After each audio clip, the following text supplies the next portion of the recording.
दीपक शर्मा जी, कुरुक्षेत्र से। राधे राधे। राधे राधे महाराज जी। महाराज जी, आपके चरणों में कोटि कोटि प्रणाम। गुरु जी, क्या किसी दूसरे व अपने लाभ के लिए बोला गया झूठ अपराध है, और दूसरे किसी व्यक्ति या प्राणी की रक्षा के लिए बोला गया झूठ हमें अपराध तो नहीं लगता? हाँ, ये कह रहे हैं किसी दूसरे या अपने लाभ के लिए बोला गया झूठ। नहीं, सांसारिक लाभ के लिए झूठ बोलना तो ठीक नहीं है, लेकिन प्राण बचाने के लिए किसी के लिए, किसी को मृत्यु जनित कष्ट होने वाला है आपके सत्य बोलने से, तो अगर हम बदल जाते हैं, उसका कष्ट दूर हो जाता है, तो हमारे लिए सुकृत ही होगा, वो पाप नहीं माना जाएगा। लेकिन जैसे व्यापार आदि में है या ऐसी छोटी छोटी बातों में, तो हमें लगता है झूठ नहीं बोलना चाहिए।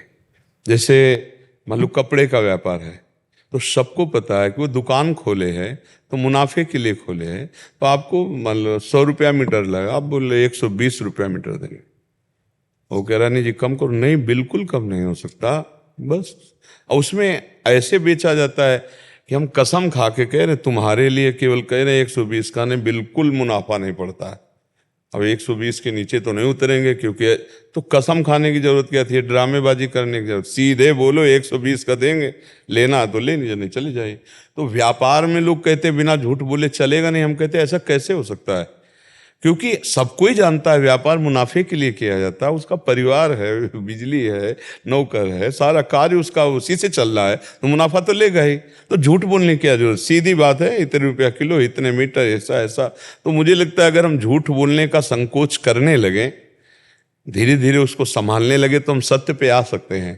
पर इस तरह के झूठ बोलना वो नहीं, असत्य संपातक पुंजा, वो पाप ही है। लेकिन किसी की प्राण रक्षा के लिए, या किसी का बेटी का ब्याह हो रहा है, कोई ऐसे मंगल कार्य, किसी का बहुत बड़ा लाभ प्राप्त हो जाता है, गरीब आदमी अगर हम जरा सा बोल दिया तो उसका पूरा परिवार का प्राणों का पोषण हो जाएगा, कोई परेशानी नहीं है। ऐसी जगह जहाँ परहित हो रहा है वो तो बात चलेगी, जहाँ स्वार्थ की पूर्ति हो रही, ये छोटा लौकिक लाभों की, इसके लिए फिर सत्य का ही। अब आजकल तो झूठे ही लेना, झूठे ही देना, झूठे ही भोजन, झूठ चबेना, सत्य तो बहुत पीछे रह गया है। बोले आपसे बात करना था, बोले इस समय तो हम आगरे में हैं, वहाँ पर बगले वाली गली में, वो पूरा झूठ बोल रहे, प्योर शुद्ध झूठ बोल रहे। तो मोबाइल बहुत झूठ बुलवाता है, नहीं बुलाता है? हाँ, तो हमें लगता है जो व्यवहारिक और जो व्यापारिक, जो सामाजिक, हमें सत्य पर ही चलना चाहिए, क्योंकि हम भगवत मार्ग के पथिक हैं, हमारा जीवन भगवान में है। तो अब सत्य भगवान का स्वरूप है, सच्चिदानंद रूपा है, तो कोशिश करता है, अभ्यास से सब ठीक हो जाता है। हम सैकड़ों झूठ तो बेमतलब बोलते हैं, मतलब अगर हम सत्य बोलते तो कुछ नहीं बिगड़ता, पर हम सैकड़ों झूठ बोल देते, बहुत फ्री बोल देते। हमें लगता है इस समय तो विश्वास करना मुश्किल है कि झूठ बोल रहा है कि सत्य बोल रहा है। सही बात है, कई बातें ऐसी चेक की गई जो बिल्कुल 100% झूठी। मतलब एक होता है कि 10% सही है, 90% झूठ, लेकिन 100% झूठ बोल जाते हैं लोग। और कुछ लोगों का तो ऐसा मतलब जबान फिसली हुई है कि विश्वास नहीं कर सकते आप कि ये बोल रहा है, पता नहीं सत्य है कि नहीं सत्य है। कुछ लोग ऐसे होते हैं, हाफ हाफ में होते हैं, आधे आधे में, कि कुछ सत्य है कुछ झूठा है। कुछ लोग ऐसे होते हैं जिनका सत्य का परसेंट ज्यादा होता है, कभी बाई चांस झूठ। कुछ लोग ऐसे होते हैं जिनका सत्य का एकदम नामो निशान नहीं, झूठ। तो हमें लगता है झूठ से बचना चाहिए। क्यों झूठ बोलें, झूठ को पाप कहा गया है, नहीं असत्य सम पातक पुंजा। तो हमें लगता है बचना चाहिए। कोई ऐसी जगह, हाँ अगर हमसे पाप हुआ, गलती हुआ, हमें झूठ बोलने का चांस है, हम बच जाएंगे, तो नहीं, फिर हमें बताना चाहिए कि हमें दंड दे दीजिए, हमसे गलती हो गई है। वो पाप तत्काल नष्ट हो जाएगा और हमारा सुधार हो जाएगा। पर हम लोग बहुत छलिया हैं, कपटी हैं, बहुत बातें छुपाते रहते हैं, अंदर कुछ चल रहा है, बाहर कुछ बोलते रहते। इसीलिए भगवान कह रहे मोहि कपट छल छिद्र न भावा, निर्मल मन जन सो मोहि पावा। इसलिए हमें भगवदानंद की अनुभूति नहीं होती। तो हम लोग अगर छल कपट सुधार पावें, थोड़ा झूठ बोलने पर शासन कर लें, तो काफ़ी लाभ मिल सकता है। किसी के प्राणों को बचाने के लिए, किसी के जीवन को संवारने के लिए अगर हमसे छोटा मोटा झूठ हो जाता है, वो कोई हानिकारक नहीं। अपने स्वार्थ के लिए नहीं होना चाहिए, अपने व्यवहार में झूठ नहीं होना चाहिए, दूसरे के लिए तो चलेगा जी। ज्योति पांडे जी, सुल्तानपुर से। राधे राधे महाराज जी। महाराज जी, मेरा बेटा 3 वर्ष का है। जब मैं और मेरे पति माला करते हैं तो वो भी जिद करता है माला करने के लिए, तो क्या उसको माला करने के लिए दे सकते हैं, जबकि तुलसी माला उसके पैरों को भी स्पर्श हो जाता है, तो इससे अपराध छोटी माला बना लीजिए, 11 मन की 34 मन की जैसे होती है ना छोटी वाली, 11 मन की उसको तो घुमाना है, बहुत अच्छा है। बच्चों में संस्कार डालना चाहिए, बड़े भाग देखो बच्चों के अंदर संस्कार ऐसे ही पड़ते हैं। और जब माता पिता बीड़ी सिगरेट और ये सब नशा, तो फिर वैसे ही बच्चों के अंदर संस्कार, देखो तुम माला जपते हो तो माला के संस्कार आ रहे हैं। तो ऐसे हमें लगता है माता पिता सावधान होकर यदि अच्छे आचरण करें तो बच्चों के अच्छे संस्कार बन जाएंगे। नहीं वही बच्चे जिनको तुमने गलत संस्कार, आधुनिक संस्कार, वही बुढ़ापे में तुम्हें कष्ट देंगे, फिर तुम्हारी देख रेख नहीं करेंगे। आज के नए बच्चे पढ़े लिखे देश विदेश में कमाने निकल जाते हैं और माता पिता की तरफ ध्यान ही नहीं देते। वयोवृद्ध माता पिता, बहुत ऐसी का मतलब है घटनाएं जिनमें माता पिता की कोई सेवा ना करे, माता पिता ने उनको पढ़ा लिखा के खूब अच्छा और उनकी तरफ ध्यान नहीं देते। तो हमें लगता है संस्कार डालने चाहिए। अगर अपना भला चाहते हो तो अपने संस्कार सुधारो और अपने बच्चों के संस्कार डालो, तो कम से कम तुम्हारे बुढ़ापे में भगवान मान के सेवा कर लेंगे। अगर उनको चरण छूना सिखाया है, हाथ जोड़कर बात करना सिखाया है, नम्रता सिखाया है, तो जीवन भर वो अच्छे संस्कार वाले बन जाएंगे। छोटे बच्चे, अगर छोटे बच्चे से ही गाली बुलवाना शुरू कर दिया, उद्दंडता करवाना और आधुनिक पढ़ाई केवल अध्यात्म नहीं, तो फिर वो बच्चे बुढ़ापे में सुख नहीं देते, बुढ़ापे में कष्ट ही देते हैं। अब ऐसे बच्चे हो गए जो इंजेक्शन और ड्रग्स नशा आदि, वो अपने माता पिता को पीट भी देते हैं। हमें लगता है अच्छे संस्कार डालने चाहिए और स्वयं कोई नशा मत करो, स्वयं गंदे आचरणों से बचो, तो आपके बच्चों में अच्छे संस्कार अपने आप बन जाएंगे। आप जरूर उसके लिए छोटी माला ले लीजिए, छोटी माला जरूर दीजिए। महाराज जी, आजकल एक कोई दूसरी जैसे लकड़ी की भी, नीम आदि की भी बना देते हैं जिससे उसका अपराध भी ना लगे, तो वो भी मिलती है महाराज जी आजकल। हाँ ठीक बात है, ठीक अलग बात है। लकड़ी की, नीम आदि की हाँ भी बहुत सारी हाँ मालाएं मिलती है हाँ जिससे कोई ठीक है, अपराध नहीं है, ठीक मतलब बात है, हाँ ठीक बात है। क्योंकि वो बच्चा है मतलब, तो ऐसी ऐसी भी कर सकते। काम टेस्ट भी कराती है उसको, मतलब कि अभी जिससे वो ना हो। हाँ जरूर करवाना चाहिए। हम तो कई बार प्रार्थना किया कि अपने बच्चों को बैठाल कर 5 मिनट ही नाम कीर्तन करवाओ, 5 मिनट ही सत्य शास्त्र सुनाओ, तो उसके अंदर चेतनाएं में देखो, अपने लोगों के अंदर जो चेतना आई ना, तो ये घर से ही संस्कार होते हैं। सब पूरे परिवार को बैठाल करके बड़े भाई भागवत सुना रहे हैं, सब बैठ के सुन रहे हैं, तो प्रभाव पड़ता है। नाम कीर्तन हो रहा, संत जन आ रहे हैं, उनका चरणामृत उतारो, चरणामृत उतारो, आरती उतारो, चलो स्वामी जी को ले चलो भोजन पवाने, और तो चरणामृत उतार के पिलाना, सब तो वही संस्कार आकर के दिमाग में भक्ति। तो ये न डरना कि बाबा जी बन जाएंगे, सब बाबा जी नहीं बोलते हाँ संस्कार होते ना, तो संस्कार माता पिता पहले गुरु हैं बच्चे के, वही संस्कार अच्छे डालते हैं। हाँ अच्छे संस्कार डालते। महाराज जी, जैसे हमने अपने घरों में देखा कि हमारे जैसे शरीर के जो पति हैं वो अपनी माता जी जैसे वो बीमार है उनको जल और जूस वगैरह देते हैं, तो वही बच्चे हमारे छोटे से ही उन्होंने देखे वो संस्कार, तो वो भी हमारे साथ अब वैसा ही करते हैं। हाँ बिल्कुल बिल्कुल, हाँ तो वो हमें जूस देंगे, वो हमें जल देंगे, तो वो हमारे तब छोटे से ही उन्होंने वो संस्कार बन जाते हैं। हाँ एक गांव में एक घर की बात बता रहे हैं, एक मिट्टी के खपरे में माता को अपने भोजन ऐसे, तो एक दिन वो खपरा ऐसे, तो उस लड़के ने कहा मम्मी टूटने ना पावे। बोले क्यों? बोले मम्मी जिसमें दादी को पवाती हो ना, आगे चलकर हम आपको उसी में पवाएंगे, टूटने ना पावे। संस्कार तो वैसे देखो तुम्हारे सामने ही उदाहरण, तुम अपनी माता की सेवा करती तो तुम्हारी प्रति वैसे भाव रख, बहुत इसका प्रभाव पड़ता है, बहुत प्रभाव पड़ता है। माता पिता जो आजकल संस्कारहीन हो रहे हैं तो उनके बच्चे भी संस्कारहीन हो रहे हैं। माता पिता को बहुत सावधान रहना चाहिए।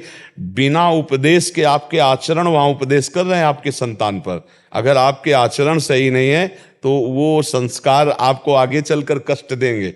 आप जो टीवी में देख रहे हैं, जो आप हंसी मजाक कर रहे हैं, उन बच्चों के संस्कार पढ़ रहे हैं और वही आगे चल करके आपके लिए बहुत हानिकारक हो जाएंगे।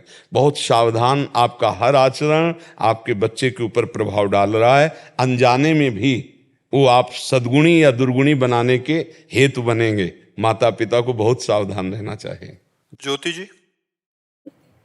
राधे राधे राधे महाराज जी। महाराज जी, मैं ब्रिजवासी बेटी हूँ। शादी बाहर हुई ब्रज क्षेत्र से, अभी वर्तमान में मुंबई रहती हूँ। प्रभु, मेरे मन में बहुत उथल पुथल रहती है। अंदर प्रभु पर विश्वास है, परंतु मन में विचारों का जैसे चैनल सा चेंज होता रहता है और सबके चल रहा है, आप पता लगा लो, सबके चल रहा है, किसी एक के थोड़ी चल रहा है। हाँ, उसको रोक पाया कोई तो भजन बल से रोक पाया। जितना नाम जप करोगे, जितना प्रभु का चिंतन करोगे, उतने ही मन शांत रहेगा। नहीं उसका काम है उथल पुथल, वो तो चैनल चलता ही रहता है, सबका चलता रहता है, सबका चलता रहता है। चैनल बदल दो, उसको चैनल बदल दो, प्रभु की तरफ कर दो, संसार की तरफ से हटाओ। प्रभु जी, जैसे मैंने सत्संग में सुना, आपने कहा कि हम ब्रिजवासी हैं, तो ये मतलब हमारा जन्मसिद्ध अधिकार है कि हमें भगवत प्राप्ति होगी ही होगी। वो देखो, एक चीज ध्यान रखनी है, भगवत प्राप्ति चिंतन से होती है। ये हम आपको प्रोत्साहन दे रहे हैं। नहीं, जन्म सिद्ध सबका अधिकार है भगवान की प्राप्ति का, है ना। साधन धाम मोक्ष कर द्वारा, पाई न जे परलोक संहारा, सो परत दुख पावई, सिर धुनि धुनि पछताए, काले कर्मे ईश्वर मिथ्या दोष लगाए। अब जैसे आप जिस संबंध से हैं, आपको संबंध की याद ही नहीं है। श्री कृष्ण आपके कौन है आपको पता ही नहीं। आप चिंतने नहीं, एक कह रहा हूं, एक कारण, आप चिंतने नहीं करती प्रभु का, तो आपको फिर भगवत प्राप्ति कैसे हो जाएगी। और ब्रजवासी के अंदर एक ठसक रहती है, मेरो कान्हा, मेरा कन्हैया, मेरा लाला, मेरा मित्र, मेरा पुत्र, मेरा पति, मेरा यार, जो भाव कर पावे। और इतनी जोर की ठसक होती है, बाबा तू भजन कर, मेरो तो कन्हैया है, मेरो तो सब नंदगांव के जैसे आते हैं ना, उनकी जब बातें सुनो, ए बाबा राधे राधे तो तेरे रटवे के भाग्य में है, मेरे तुम्हें बोल ब्रसभाल के जवाई की जय, ऐसे वो गरजते। ये उनके अंदर जो ठसक बैठी है, मेरो लाला, मेरो यार, मेरो दोस्त, मेरा कान्हा, यही भगवत प्राप्ति कराता है। ये ठसक कभी नहीं भूलना चाहिए। आपके अंदर एक ठसक बनी रहनी चाहिए कि पूर्व संस्कार के बस हमको पति बाहर मिला, हम बाहर व्यवहार में, लेकिन मैं हूं तो प्रभु की। पूर्व संस्कार नहीं प्रभु जी, मुझे महिमा ही नहीं पता थी, मैं यहाँ शादी ही नहीं करना चाहती थी। अब हाँ, अब क्या है, मूल प्रसंग पर अपने को केवल रहना है। व्यवहार में उतर जाएंगे तो फिर बहुत विस्तार है व्यवहार का। मूल प्रसंग है कि मुझे भगवत प्राप्ति होगी कि नहीं, ब्रजवासी होने के नाते। तो आप श्री कृष्ण का चिंतन करती रहिए और ये ठसक रखिए कि मैं प्रभु की हूं, पक्का होगी, उसमें कोई संशय नहीं है। तो इसीलिए हम जैसे अपने वृंदावन में जो भी जुड़ते हैं आके, तो उनको एक बात जरूर सिखाते हैं कि अगर निरंतर भजन नहीं हो रहा तो ठसक रखियो, हमारे माई श्यामा जू को राज। हम ये जरूर कहें, तो बच्चा बच्चा है, हमारे माई श्यामा जू को राज, क्योंकि हम श्री जी के हैं। हम ये ठसक हमको भगवत प्राप्ति कराएगी कि हमसे काहू के बल भजन को, काहू के आचार, व्यास भरोसे कुंवर के सोवत पांव पसार, मेरी लाडली जू, मेरे लाल जू, इसी से भगवत प्राप्ति। आकाश जी, राधे राधे। राधे राधे प्रभु जी। प्रभु जी, बहुत समय से एक प्रश्न विचलित करता है कि यदि हम इस जीवन मरण के अनंत भंवर से निकलकर ब्रह्मांड नायक, जो कि खुद भी अनंत है, उनमें विलीन हो जाते हैं, तब भी हम अनंत ही रहेंगे। ये अनंत का अलौकिक रहस्य क्या है? नहीं, अनंत नहीं रहेंगे। समुद्र की तरंग वायु विकार के कारण है, वायु विकार हट गई तो आपका अगाध समुद्र स्वरूप है, अगाध अथाह, ऐसे अनंत है। अनंत का मतलब ऐसे अनंत नहीं है, अगाध समुद्र, जिसका अंत ना पाया जाए उसे अनंत कहते हैं, जिसकी था न पाया जाए उसे अगाध कहते हैं, अथाह कहते हैं। तो वो परमात्म तत्व अथाह अगाध अनंत है, तो तुम इसमें भय क्या है? तरंग बन करके हम उस समुद्र में ही उछल रहे हैं, समुद्र ही है। वायु विकार हटा, शांत समुद्र, अगाध समुद्र, अपना अस्तित्व खत्म हो गया। क्योंकि अभी अज्ञान है, वास्तविक ज्ञान हुआ नहीं, इसलिए डर लगता है, इसलिए चिंता कि यार आखिरकार क्या कैसा। ये सब आखिरी वाली बात मत सोचो, कदम वाली बात सोचो। जो आगे का कदम दिखाई दे रहा है, अगर उस पर हम पैर रखते चले गए तो अगली मंजिल हमारे लिए बहुत सरल हो जाएगी। जैसे हम गिरिराज जी की परिक्रमा लगाना शुरू करें और थोड़ी देर के बाद फिर किलोमीटर गिने, कितने किलोमीटर है, बोले अभी तो 19 किलोमीटर है। यार 19 किलोमीटर, और ये गिनना बंद कर दो और राधा राधा राधा राधा मस्ती से डोलते चले जाओ, पूरी गिरिराज जी की परिक्रमा लग जाएगी। तो परमार्थ के अगर किलोमीटर गिरोगे तो बहुत कठिन है, क्योंकि आगे की पता नहीं है ना। अब जैसे आप अनंत पे विचलित हो गए, अनंत का मतलब जिसका अंत नहीं है, वो परमात्मा है, उसी में आप हो गए तो आप परमात्मा स्वरूप हो गए। ये ज्ञान की बात है। और भक्ति की बात है, उसके दास हैं हम, उसके सेवक हैं हम, तो उसके समीप हम सेवा में सुख का आनंद ले रहे हैं। उसकी रूप माधुरी, लीला माधुरी, गुण माधुरी, उसी के साथ नाना प्रकार की क्रीड़ाएं, आनंद का अनुभव परमात्मा।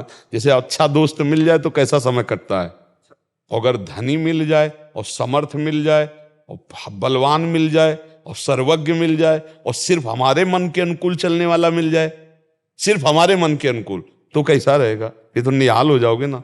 ऐसे दोस्त हैं भगवान हमारे, ऐसे पिता हैं भगवान हमारे, ऐसी माता हैं भगवान हमारे, ऐसे सर्वस्व हैं भगवान हमारे। ये तो सुख का विषय है, डरने का विषय थोड़ी कि उस अनंत में मिलके हम अनंत हो जाएंगे। ऐसे अनंत नहीं, इसे नानात्व तो कहते हैं। महाराज जी, एक दृश्य दिखता है बार बार मेरे को सपने में, जैसे एक ब्रह्मांड से हम दूसरे ब्रह्मांड में। देखो देखो बच्चा, स्वप्न असत्य है, स्वप्न असत्य है, जागृत असत्य है, साक्षात्कार जागृत और स्वप्न से अतीत है। जो न स्वप्न है न जागृत है, उस भगवत साक्षात्कार, इस जागृत में जो देख रहे हो, इसे भगवान शंकर कह रहे हैं, उमा कहूं मैं अनुभव अपना। शंकर जी का अनुभव, सत हरि भजन ये जगत सब सपना। न ये रूप 50-60 वर्ष पहले नहीं था और पता नहीं कितने दिन बाद नहीं रहेगा। बीच में केवल दिखाई दे रहा है, इसका अस्तित्व है, सपना है। जैसे जगे तब सपना नहीं, और जब सोने के लिए लेटे थे तब सपना नहीं, बीच में सपना आया।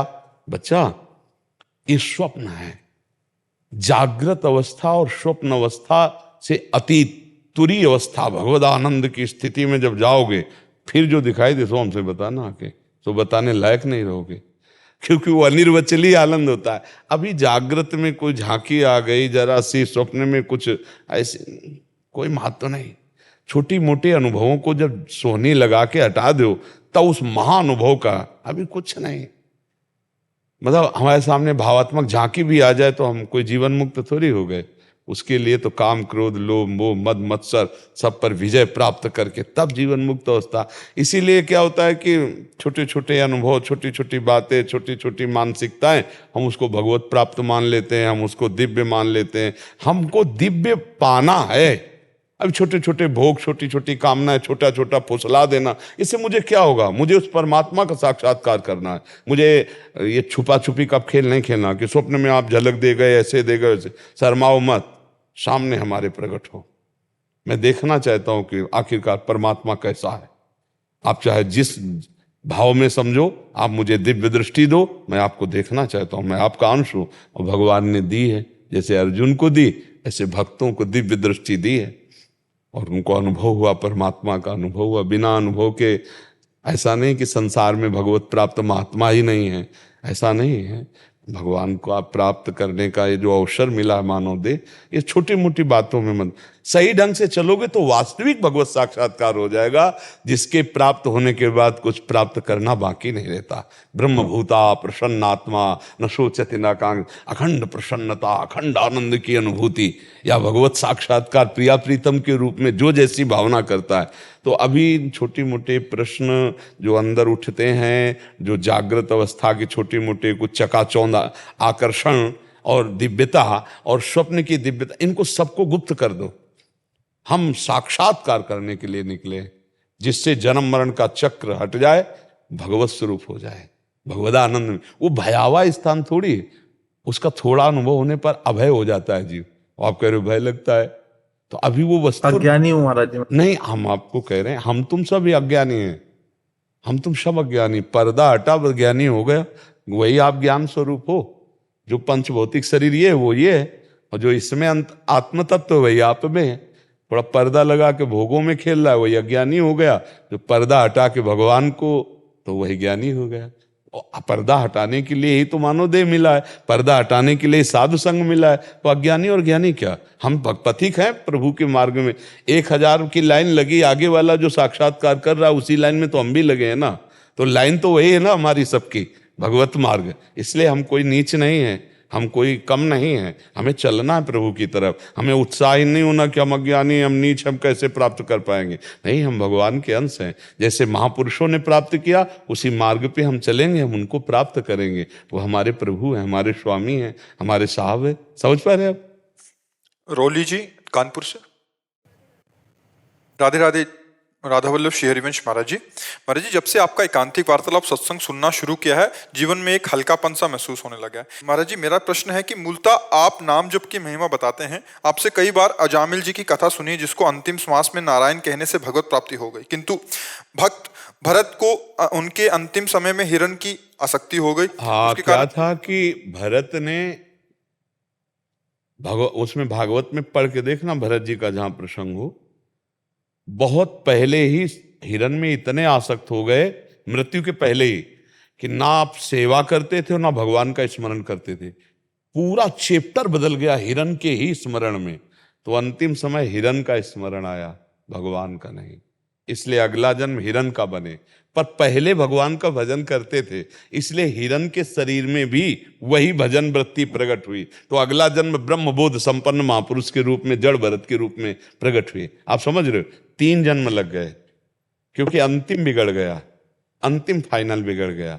फाइनल के समय हिरण का ध्यान आ गया, हिरण के बच्चे में रति रही तो चला गया। इसीलिए एक अहमता ममता ये जग में है दुखदाई, ये जब श्री जी की ओर लगे तो होत परम सुखदाई। एक अहंकार और ममता यही हमें बांधने वाली है। अगर ये अहम और मम प्रभु के चरणों में लग जाए तो महासुख की प्राप्ति हो जाए। अब राज्य परिवार रानी पुत्र सब छोड़ा था भगवान की प्राप्ति के लिए, तो हिरण के बच्चे में ममता कर लेना चूक हो गई ना। अपना बच्चा तो छोड़ के आ रहे हो, तो क्या करे? दया ना करे? नहीं, उसको निकाल देते, 2 4 10 दिन पास रखते, फिर इसके बाद हिरणों के झुंड में छोड़ देते। अब उससे इतना राग कर लेना कि गले में बैठाल के घूमना, और पूरा का पूरा जैसे मानो पुत्र वियोग से तड़पा हुआ हृदय हिरण के बच्चे में, वैसे ही इतना आसक्त हो गए कि अब छोड़ा नहीं गया अपने ही समीप। बस यही गलती हो गई, और उसमें इतनी ममता हो गई कि अंतिम समय जब, तो उसी हिरण का चिंतन, तो अगला जन्म हिरण का बन गए। समझ रहे बच्चा? और नारायण का नाम, भगवान का नाम भगवत भाव से नहीं लिया, पुत्र के भाव से लिया। पर नारायण तो बोला तो ऐसा पापी परम पद में चला गया, और ऐसा महात्मा चूक गया। अंतिम समय न रामकृष्ण हरि नारायण कुछ नहीं, हिरण का चिंतन, तो अगला जन्म हिरण का बन गया। भाई फाइनल में है, फाइनल में चूक, फाइनल में उसका सौभाग्य उदय हो गया वो संतों के संग से। एक बार संतों की मंडली आई, तो अजामिल जहां गांव किनारे वैश्या के साथ रहता था, कई पुत्र थे। तो लोगों ने पूछा, उत्तम ब्राह्मण का कोई भगवत भक्त ब्राह्मण का घर हो? संतों ने तो हमें बता दे। तो लोग कुछ ऐसे विनोदी टाइप थे, उपहास करने। बोले सबसे उत्तम ब्राह्मण वो अजामिल वहां रहता है, वहां जाओ। तो बगीचा था सामने, उन्होंने ठाकुर जी विराजमान के आरती पूजा की। तो सोचा जब ब्राह्मण आएगा तब, और जब दे आया तो देखा कि तो महापापी, पशुओं का वध किए हुए और ऐसे। तो उनका, अच्छा तुम्हारा अजामिल नाम, इसका मतलब किसी ने उपहास किया। तो जे ही इतने संतों को देखा, तो पूर्व में वो साधन संपन्न था, धर्मात्मा था, एक वैश्या को देख करके गंदे आचरण, मन फिसल गया। अब उसको याद आई अपने जीवन की, चरणों में लौट गया, बोला महाराज हम तो आपके दर्शन करने लायक नहीं, इतने नीच पापी, ऐसा क्या मेरा भी उद्धार हो सकता है? तो उनका उद्धार हो, पानी तो तुम्हारे यहाँ नहीं पिएंगे, भोजन भी नहीं पाएंगे, रुकेंगे भी नहीं, अभी यहां से चले जाएंगे, उद्धार हो सकता है। हम देख रहे हैं कि तुम्हारे आखिरी संतान होने वाली है, इसका नाम नारायण रख देना, उद्धार हो जाएगा। अब संतों के द्वारा उस पुत्र का नाम रखने के कारण विशेष प्रियता पुत्र से हो गई। अब वो जहां जाता अपने छोटे पुत्र को साथ रखता। अब मरने का जब समय आया तो पुत्र बाहर खेल रहा था, तो प्रियता के कारण अगर नारायण की जगह कुछ और नाम होता तो नरक मिलता, क्योंकि स्मरण पुत्र का था और नाम नारायण था। इसलिए संतों का संग सदैव मंगलकारी होता है। तो नारायण, और इतने में भगवान के पार्षद आ गए, मेरे स्वामी को पुकारा। तो यमदूतों ने तर्क किया था कि स्वामी को नहीं पुकारा, पुत्र का स्मरण करते। बोले नहीं, मेरे स्वामी का नाम नारायण है, किसी भी बहाने से सही, स्वामी तो मेरे हैं, उनका नाम पुकारा। इसलिए तुरंत यमपास काटी और फिर उत्तर प्रत्युत्तर करके उनको हटा दिया। यमदूत जब गए यमराज के पास तो यमराज ने कहा वो कोई और नहीं भगवान के पार्षद थे, नमस्कार करते। अगर भूल से भी कोई अंतिम समय राम कृष्ण हरि नारायण राधा नाम बोल दे, भूल कर मत जाना उनके पास। तो ये बात एक अलग हो गई और वो बात एक अलग हो गई। हम दोनों का तारतम्य नहीं मिला सकते। जिनका जीवन परम पवित्र भरत जी, उनसे चूक हुई तो अगला जन्म हिरण का, और जिसका जीवन अपवित्र और संत संग से एक बात बन गई, पुत्र का नाम नारायण, तो उसका परम गति मिल गई अंतिम समय नारायण पुकारने से। समझ पाए बच्चा? अंतिम समय में उनको जो गति मिली, इसमें भी कोई पुनर्जन्म के कर्मों का ही योगदान रहा? नहीं, वर्तमान का जो चूक है वो हुआ, पुनर्जन्म का नहीं। ये वर्तमान की चूक है। जब साधना के लिए भगवत मार्ग में चले हो, अपनी पत्नी से ममता त्याग दी, अपने पुत्र से ममता त्याग दी, राज्य से ममता त्याग दी, जिस भगवान की प्राप्ति के लिए, तो हिरण से ममता करने की क्या जरूरत थी भाई? ये चूक हुई तो अगला जन्म हो गया। चूक ने, एक होती गलती और एक होती प्रारब्ध। प्रारब्ध एक अलग चीज होती है, ये गलती थी, प्रारब्ध नहीं थी, ये चूक थी। जैसे दया करना कोई चूक नहीं है, उस हिरण के बच्चे को बचाना, 2-4-10 दिन उसकी सुरक्षा रखना, इसके बाद हिरण के झुंड में छोड़ देना। भगवान सबका पालन पोषण करते हैं, विश्व के सब हिरणों का ठेका थोड़ी लिए थे, वैसे हिरण मंडली में छोड़ देते, लेकिन आसक्तिवश नहीं छोड़ पाए, आसक्ति के कारण। अब फिर वही आसक्ति हमारे अगले जन्म का कारण बन जाती है। भगवान से आसक्ति तो भगवत प्राप्ति, शरीरों में जैसे पुरंजन की आसक्ति स्त्री में हो गई तो अगला जन्म स्त्री का प्राप्त हुआ। ये अंतिम समय जो स्मरण आएगा वो अगला जन्म बन जाएगा। हम लोग इसीलिए रात दिन भजन करने का प्रयास सब कर रहे हैं कि अंतिम समय भगवान का स्मरण आ जाए। भगवान कहते हैं अंतिम समय जब महान दुख की स्थिति होती है, जो जीवन भर मेरा भजन करता है, उस समय अगर भजन भूल जाता है तो मैं भजन बनता हूँ, मैं उसके हृदय में स्फुरित हो जाता हूँ। हमारा प्रयास भजन करे। देखो भजन तो कभी निष्फल नहीं होता। हिरण बनने पर भी भजन किया और अगला जन्म सिद्ध महापुरुष जड़ भरत जी के रूप में, ब्रह्मबोध संपन्न महापुरुष के रूप में। भजन कभी निष्फल नहीं होता। लेकिन लंबी यात्रा हो गई ना, 3 जन्म लग गए, भरत जी का जन्म और हिरण का जन्म और जड़ भरत जी का जन्म, नहीं तो एक ही में हो जाता, काम हो जाता। तो ये चूक बचाने के लिए ही सत्संग है, ये चूक बचाने के लिए ही भरत जी ने ये चरित्र करके दिखाया है। हम लोग सावधान रहें, इसलिए वो तो भगवान के पुत्र हैं, ऋषभ भगवान के पुत्र भरत जी, उन्होंने लीला करके ये बताया है कि ऐसी चूक में ऐसा जन्म आगे हो सकता है। अगर चूक ना हो तो भगवान की प्राप्ति इसी जन्म में पर्याप्त हो जाएगा। जितना समय इसी में भगवत प्राप्ति हो जाएगी। कोई नए ढंग से नहीं चलना, जो कर्म कर रहे हो भगवान को समर्पित कर दो, नाम जप करते रहो, भगवत प्राप्ति हो जाएगी। बड़े बड़े महापुरुषों ने इसी पद्धति से भगवान को प्राप्त किया है। डॉक्टर विजय कुमार जी मुरादाबाद से। जी। राधा वल्लभ श्री हरिवंश। गुरुदेव आपके चरणों में कोटि कोटि नमन। गुरुदेव मुझे समझ नहीं आ रहा कि मैं किस प्रकार आपके श्री चरणों में नमन करूं। महाराज जी, मैं एक हृदय रोग चिकित्सक हूं। लगभग 20 वर्ष पूर्व जब मैं विद्यार्थी था, तब मुझे भगवान की कृपा से मेरे गुरुदेव का सानिध्य मिला। पर महाराज जी 2012 में उन्होंने देह त्याग किया। उनके देह त्यागने के बाद उनकी कमी बहुत हृदय में महसूस हुई। गुरुदेव लगभग 1 वर्ष पूर्व गुरुदेव की कृपा से आपका सत्संग सुना तो लगा कि आपके रूप में गुरुदेव आ गए। हे गुरुदेव, आपसे श्री राधा नाम मिला, तब से नाम जप कर रहा हूँ। गुरुदेव एक प्रश्न है कि कारण शरीर क्या है और क्या कारण शरीर को वैसे ही देख सकते हैं जैसे स्थूल शरीर को? नहीं, स्थूल शरीर जागृत अवस्था में जो भासित होता है उसे कहते हैं। सूक्ष्म शरीर जो स्वप्नावस्था में भासित होता है उसे कहते हैं। और कारण शरीर जो सुषुप्ति की अवस्था में, आज बहुत बढ़िया सोए, ये जो बोध करा रहा है, भान करा रहा है, वो कारण शरीर है। कारण शरीर सतोगुण रजोगुण तमोगुण से बना हुआ। वो कोई ऐसा ये पांच भौतिक शरीर नहीं है, वो स्थूल है। और इस स्थूल को जो चलाता है वो सूक्ष्म है। और सूक्ष्म जिसके प्रभाव से चलता है, कभी सात्विक कभी राजसिक कभी तामसिक, वो स्वभाव को कारण शरीर कहते हैं। जिसका स्वभाव बदल गया मानो कारण शरीर बदल गया। जिसके स्वप्न मंगलमय आने लगे मानो सूक्ष्म शरीर पवित्र हो गया। जब स्थूल शरीर से पवित्र क्रियाएं होती हैं तो उनका प्रभाव सूक्ष्म शरीर पर पड़ता है।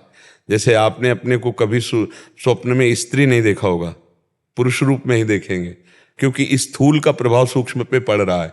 और सूक्ष्म उसको ग्रहण करता जाता है।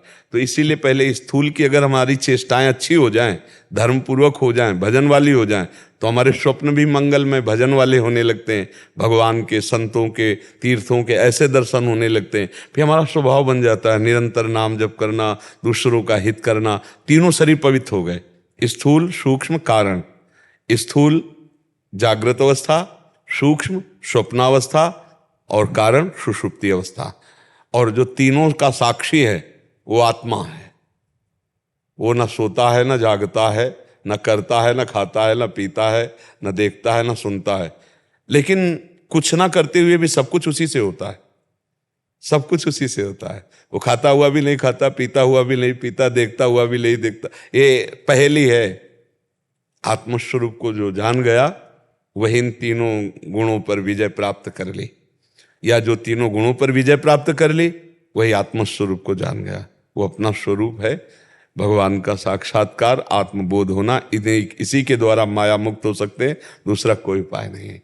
इसलिए खूब नाम जप करो, इतना नाम जप करो कि स्वभाव बन जाए। या जो परिमोह सहज स्वभाव, मेरा स्वभाव बन जाए नाम, तो कारण शरीर का परिवर्तन हो रहा है। स्वभाव कारण शरीर है। और मन देखो जैसा होता है वैसे ही स्वप्न फेंकता है। वो गंदा हुआ तो गंदे ही फेंकेगा। अब जैसे संतों का जो स्वप्न होता है वो भगवत स्वरूप होता है। वो बड़े मंगलमय भगवान के रूप, दिव्य चरित्र, संतों का सत्संग, तीर्थ, ऐसे दर्शन आते स्वप्न में, क्योंकि उनका मन पवित्र हो गया, अर्थात सूक्ष्म शरीर भी पवित्र हो गया, स्वभाव बन गया भजन करने का। तो उनका कारण शरीर भी पर कारण शरीर ऐसे नहीं देखा जा सकता। समझ रहे ना? हाँ, वो देखो सूक्ष्म शरीर कहाँ देखा जा सकता है? मन, बुद्धि, चित्त, ये अनुभव किए जा सकते हैं, ऐसे थोड़ी देखे जा सकते हैं। बोले इस समय हमारी बुद्धि काम नहीं कर रही, तो आप अनुभव कर रहे हैं, ना कि देख रहे हैं।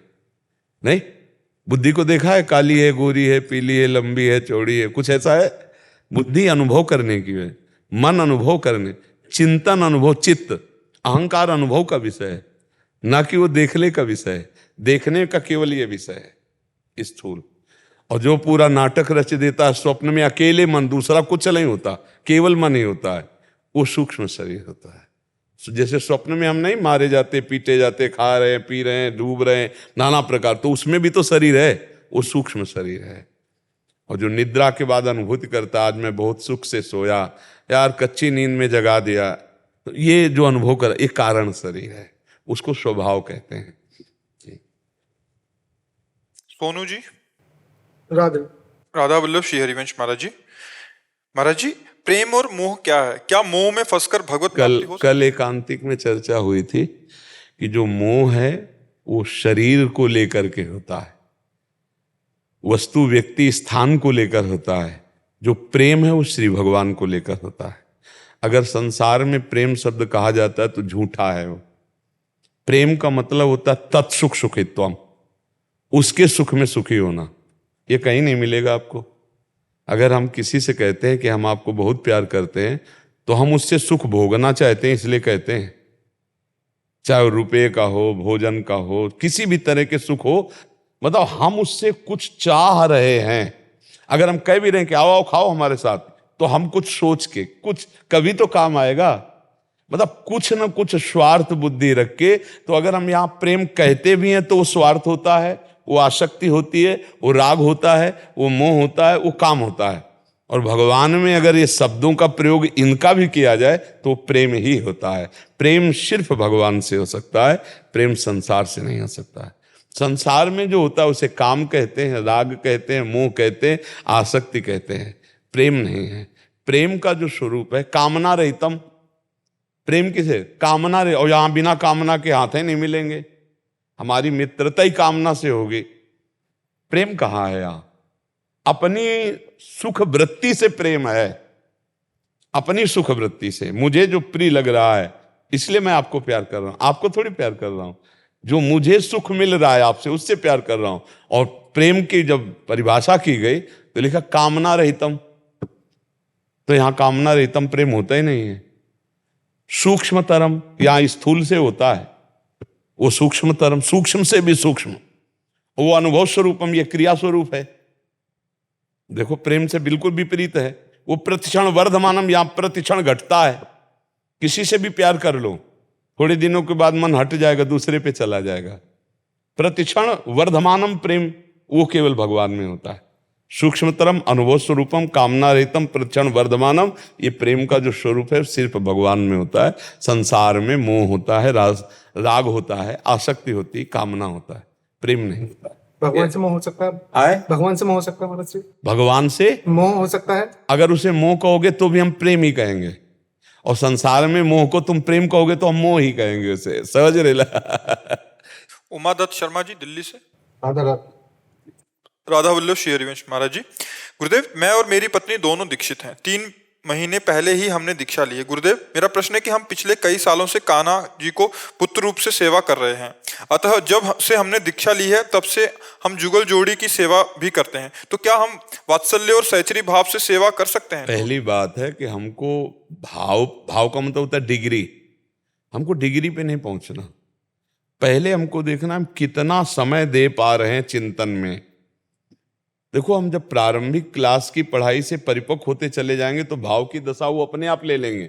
वो आपको मित्र बनाना चाहते हैं कि आपको वो पिता बनाना चाहते हैं, आपको क्या बना, वो खुद आपके अंदर भाव आ जाएगा। अभी हमारे माने हुए भाव हैं, अभी कोई सिद्ध भाव थोड़ी है, कोई सिद्ध संबंध थोड़ी। अभी हमको जरूरत है इस बात की कि हम प्रभु को कितना स्मरण करते हैं और कितना भूल जाते हैं, इस पर केवल सुधार करनी हमें।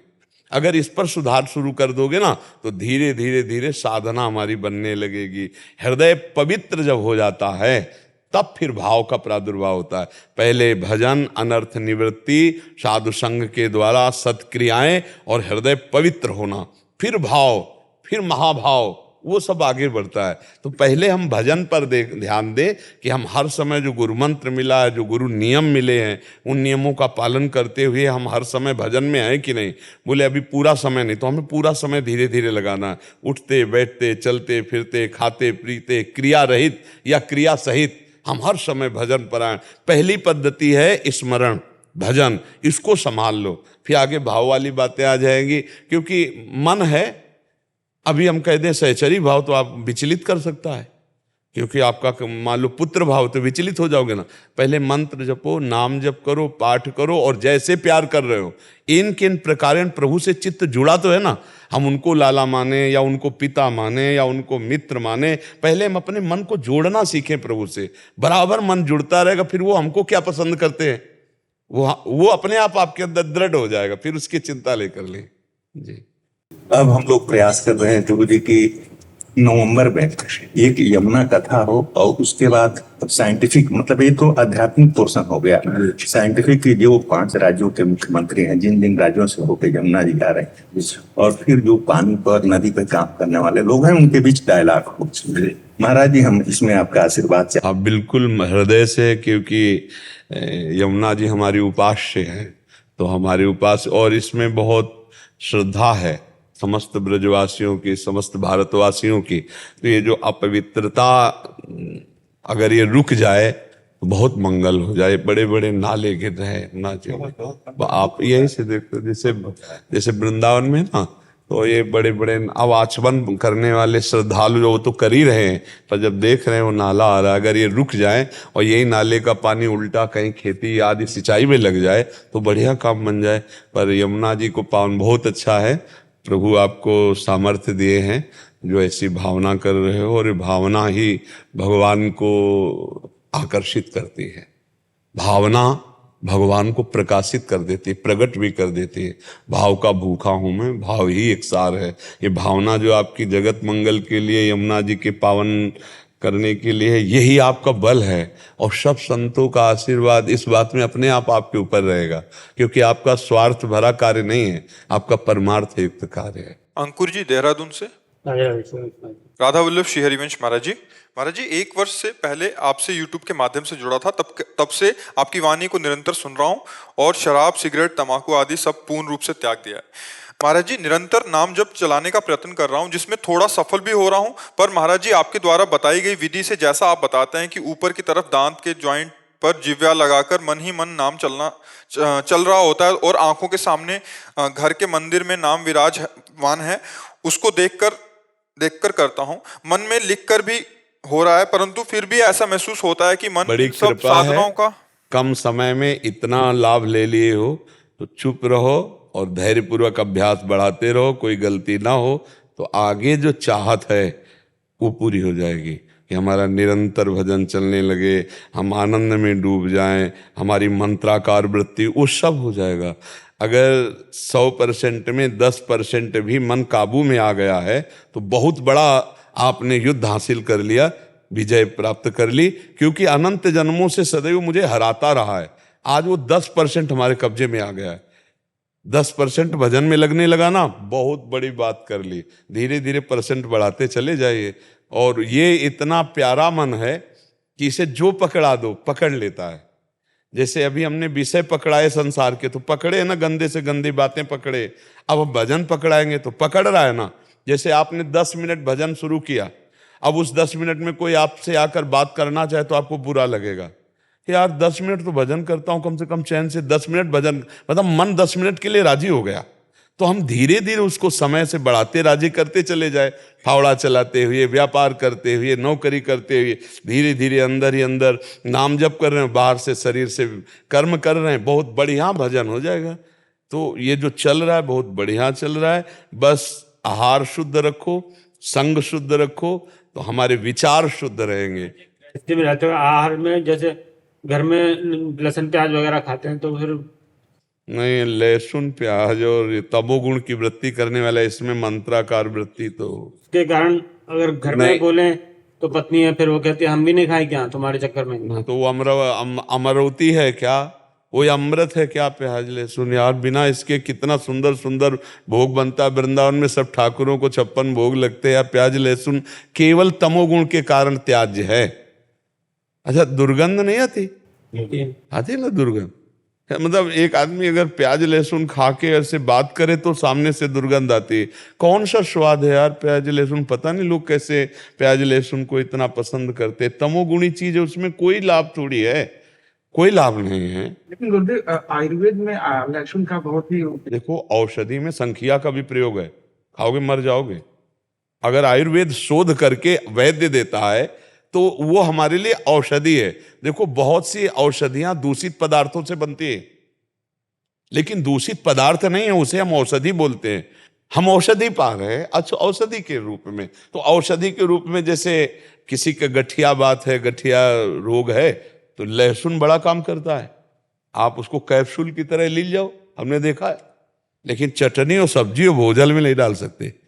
औषधि के रूप में वो बात अलग है। जब औषधि का नाम आता है तो औषधियों में क्या नहीं पड़ता, आप हमें क्या क्या नहीं पड़ता। अगर उसकी बनाने की पद्धतियां देखो तो तुम्हें घृणा हो जाएगी।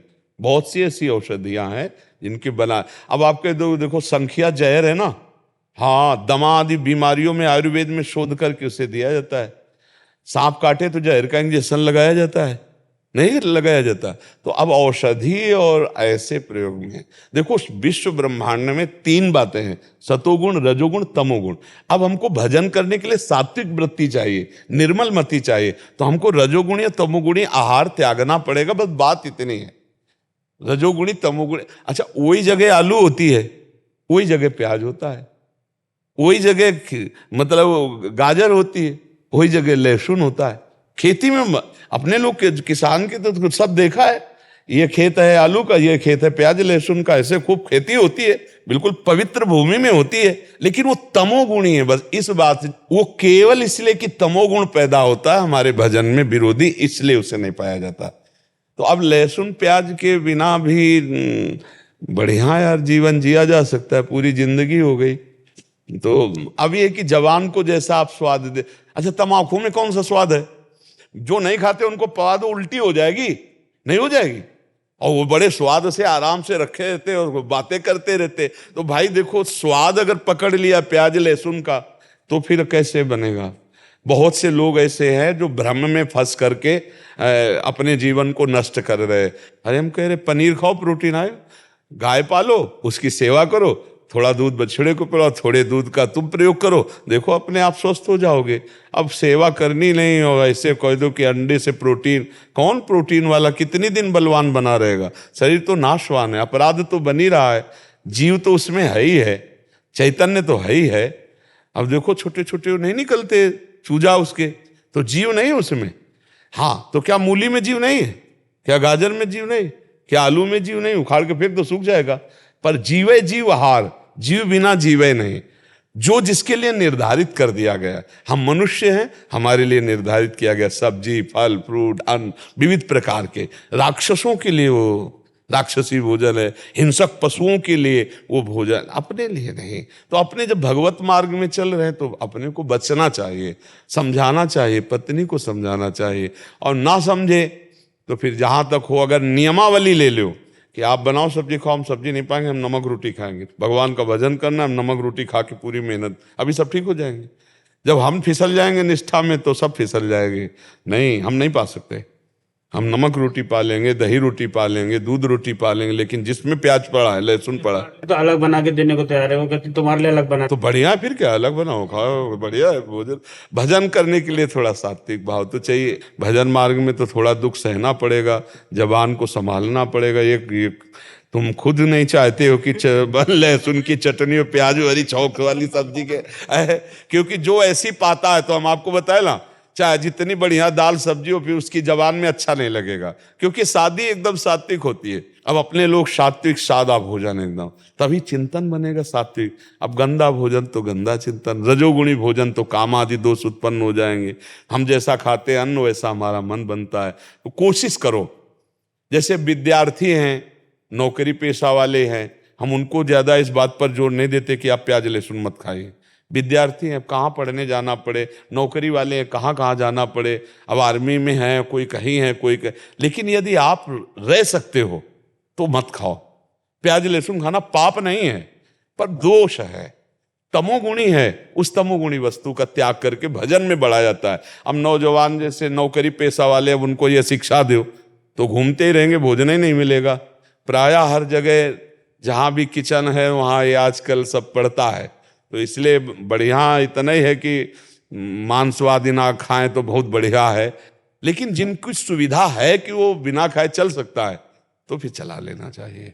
हमारी राय यही है कि अगर ऐसा आपका जीवन है कि आप बिना खाए रह सकते हैं प्याज लहसुन, तो फिर आप ऐसा करें, क्योंकि वो सात्विक है और भगवान का भोग प्याज लहसुन डालकर नहीं लगता है। और बिना भगवान का भोग लगाए हम वैष्णवजन कैसे पावे? इसलिए जो भगवान के भोग में नहीं, तो उसका हम जीवन भर के लिए त्याग करते। तो ऐसे भाव से चला जाता है। राहुल शर्मा जी पंजाब से। मेरी महारानी श्री राधा रानी। गुरुदेव आपके चरणों में दंडवत प्रणाम। गुरुजी, पिछले हफ्ते मुझे सुबह अचानक चक्कर आ गया और मुझे कुछ पता ही नहीं चला, मैं मूर्छित होकर बाथरूम में गिर गया। उस समय मैंने देखा कि मुझे प्रियाजू का जरा सा भी चिंतन नहीं था, बाद में मेरे को चिंतन हुआ। तो गुरुदेव, अगर ऐसी स्थिति मृत्यु आ जाए और हमारी गति क्या होगी उस समय महाराज जी, अगर चिंतन? इसीलिए हम कहते हैं सावधानी पूर्वक राधा राधा राधा। और खास बात हम बताएं, भगवत प्राप्ति आश्रय से होती है। जैसे आपने कहा मेरी महारानी श्री राधा रानी, हम अंदर से आश्रय लिए हैं। अब अचानक हमारे को इतना दुख पड़ जाए कि हमारी मन बुद्धि सब उसी दुख में लग जाए और भगवान को हम भूल जाएं, ऐसा हो सकता है। पर आश्रय जो अंदर हमने ले रखा है कि मेरी महारानी से, उस आश्रय से कल्याण हो जाएगा, उस आश्रय से भगवत प्राप्ति हो जाएगी। हमें दो बातों पर विशेष ध्यान देना है। हमारा आश्रय पुष्ट हो और नाम जप हम कर रहे हैं। मान लो जब मूर्छा नहीं आई थी तो उस समय हमने नाम जप किया और फिर मूर्छा आई या मृत्यु आ गई, तो हमको भगवान की प्राप्ति हो जाएगी। जैसे हम सोने जा रहे हैं, हम राधा राधा राधा सुमरन करते सो गए, अब 6 घंटे बाद उठे या ना उठे, मान लो बराबर के लिए सो गए, मृत्यु का क्या भरोसा, अब हमें भगवत प्राप्ति हो जाएगी। इसीलिए हम कहते हैं निरंतर अभ्यास करो, जब तक सो न जाए, मूर्छित न हो जाए, मृत्यु न हो जाए, जब तक चेतना है तो हम राधा राधा नाम जप करते हुए समय को व्यतीत करें, तो निश्चित हमें भगवत प्राप्ति हो जाएगी। दूसरी खास बात, आश्रय। एक आश्रय की हम तुम्हें कथा बताते हैं कि जगन्नाथ जी के श्रीअंग पुजारी एक थे, तो वो कुसंग हो जाता है कभी कभी, तो कुसंग में वो वैश्यागमन, ये हम पूज्य श्री मथुरा दास जी के मुख से सुनी बात, तो वो वैश्या प्रेमी बन गए। फिर संगोष्ठी की जगन्नाथ जी के श्रीअंग सेवियों ने कि आप प्रभु के अंग सेवी होकर ऐसे गलत आचरण, तो या तो आप प्रभु को छोड़ो और या फिर उसको छोड़ो। नहीं, आज के बाद एक निर्णय आपको लेना होगा, तो उनका हम जगन्नाथ जी की सेवा छोड़ते हैं। माया इतनी प्रबल, आश्चर्य की बात बता रहे हैं, पर जगन्नाथ जी की पादुका लेकर के साथ गए। यही संपत्ति जगन्नाथ जी से कि उनकी पादुका मांग ली। देखो, विषय ने इतना परास्त कर दिया कि श्रीअंग सेवा छोड़ दी, पर आश्रय तो नहीं छूटा ना, पादुका लेके गए। रोज ऐसे पादुका रख लेते और कहते प्रभु देख लो मैं कितना नीच हूं, अधम हूं। और उनका शरीर जब समय से छूटा तो जगन्नाथ जी ने अपने श्रीअंग सेवी को आदेश किया कि जैसे मेरे अंग सेवियों की अंत्येष्टि क्रिया होती वैसी उनकी करो। उनका प्रभु वैसी कैसे करें, वो तो आपको छोड़कर वैश्या का आश्रय ले लिया। तो उनका जीव का स्वभाव वो छोड़ सकता है, लेकिन हम जिसे एक बार पकड़ते हैं छोड़ते नहीं है। भगवान कहते हैं मैं जिसे एक बार पकड़ लेता हूं मैं छोड़ता हूं। तो पकड़ तो लिया ही है, अब चिंता क्या करनी है, अपने कल्याण उद्धार की चिंता। अब तो राधा राधा राधा राधा, वो अंदर ये ठसक बैठा लो जो आप बाणी से बोले, मेरी महारानी श्री राधा रानी। अब फिर क्या डर करना, फिर क्या डरना, महारानी जी देख लेंगी ना।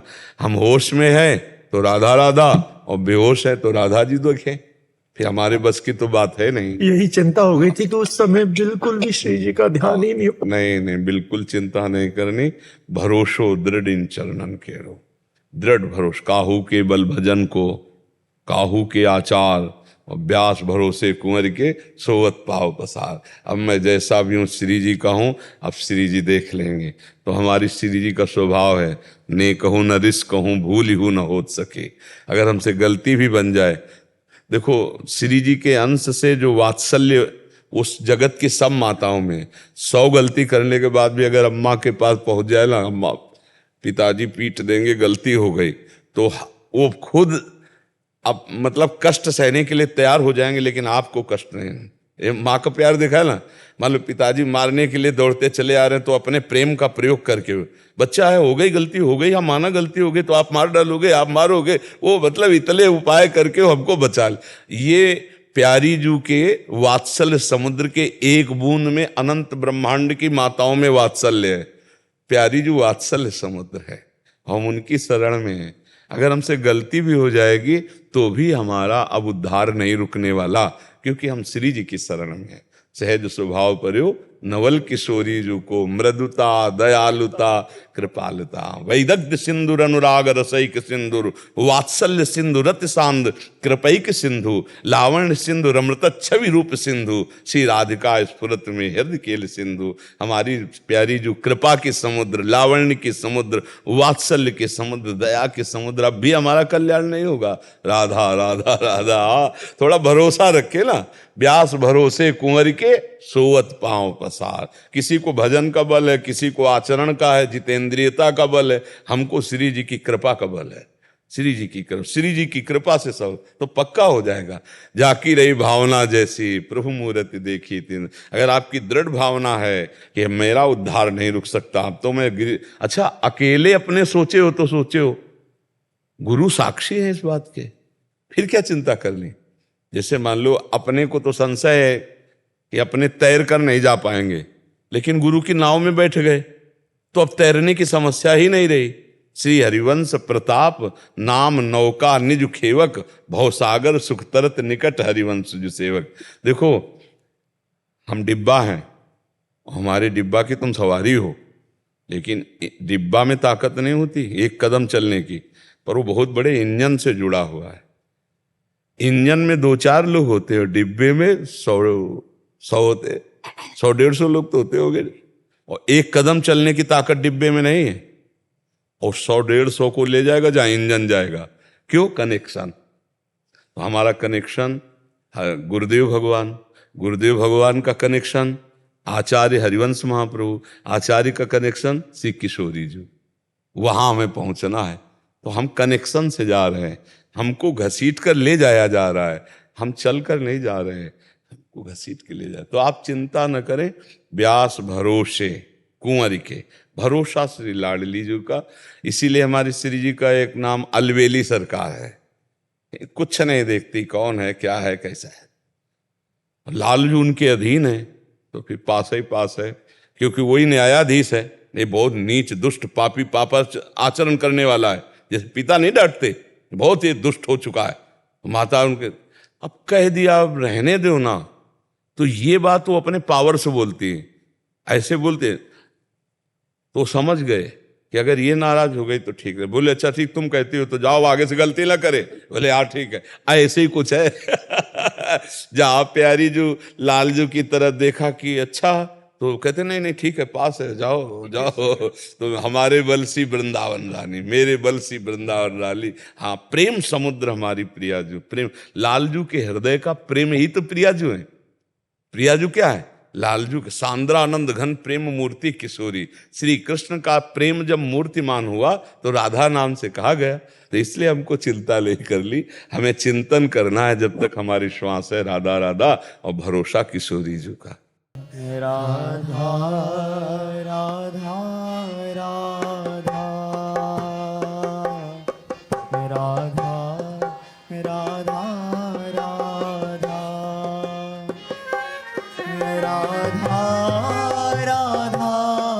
राधा राधा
राधा राधा राधा